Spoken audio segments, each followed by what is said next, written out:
The Shure SM57 is arguably the most used microphone on the planet, and it's with good reason. It just works.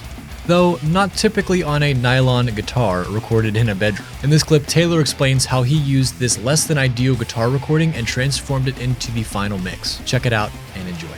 This is cool here. So he tracked this in his bedroom.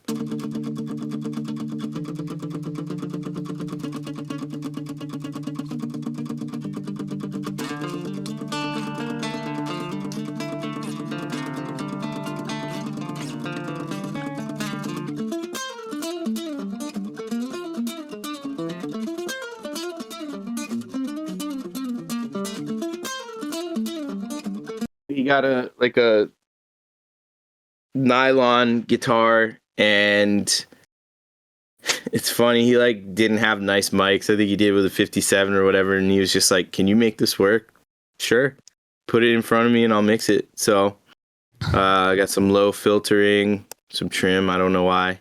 This is probably something he had on it, thinking that it would be cool, and I probably just ignored it. Just a presence boost, compressed it, hot, 12 dB. A Phoenix to warm it up, and then they're panned kind of odd. It's like one of them's 50% and then one's 100, so it kind of fills out the space in an odd way, which is really cool. That's his condenser.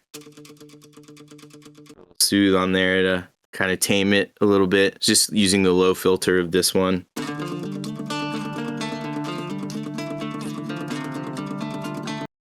This is probably what he had on there, and I thought it was cool, so I left it, just brightened it up a little bit. So yeah, it's funny, he has a cheap guitar in a room in an apartment with a 57 and a really cheap condenser, and track that, and it works. So you don't have to have insane gear to make cool stuff. The funny thing is, I didn't really do too much. The main thing that I did was this soothe and then presence boost. So let me just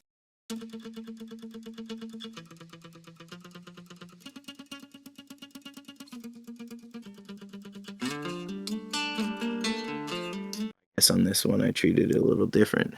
Okay, so this would have been Jason, this would have been Jason, this would have been me, which is his mic probably didn't have that much top end, so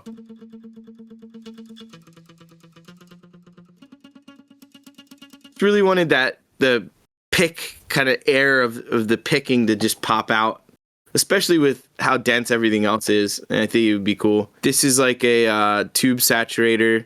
People love the hardware version. My friend Kaylin loves the software version, I believe. It's cool. I mean, you own all these plugins, and so some days you'll see stuff and you're just like, why don't I try this, you know? It's crazy how many options that you have. This is just to keep that in check in case there's when he slides on the strings and stuff, it can get kind of harsh. You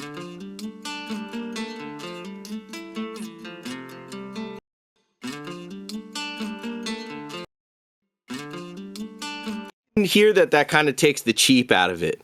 The cheap is kind of those fatiguing frequencies that kind of bounce all around like a B8 Zildjian cymbal, or I'm sorry, B8, I think is Sabian, but so you're saying this is like the B8 of guitars.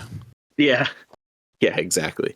I mean, Jason will admit it too. I think he bought it used somewhere. I don't know. He has a funny story for it. But to me, this soothe thing is kind of making it sound not cheap, you know?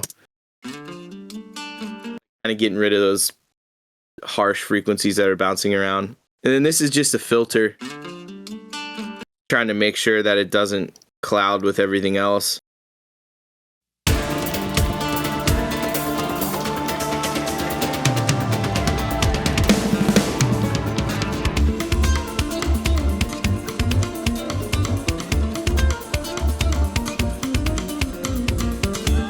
It kind of almost sits up in that upper mid-range register and kind of lets the double bass be the double bass, and then lets Luke do what he's doing, and then the synths to me are kind of maybe even more in the low mid. So it's cool. It feels really raw. It feels really realistic, and I think that's important. So it was definitely when I got to this, I was like, Damn, that's sick. So yeah, I mean that's the classical section. The cool thing for me is at the end,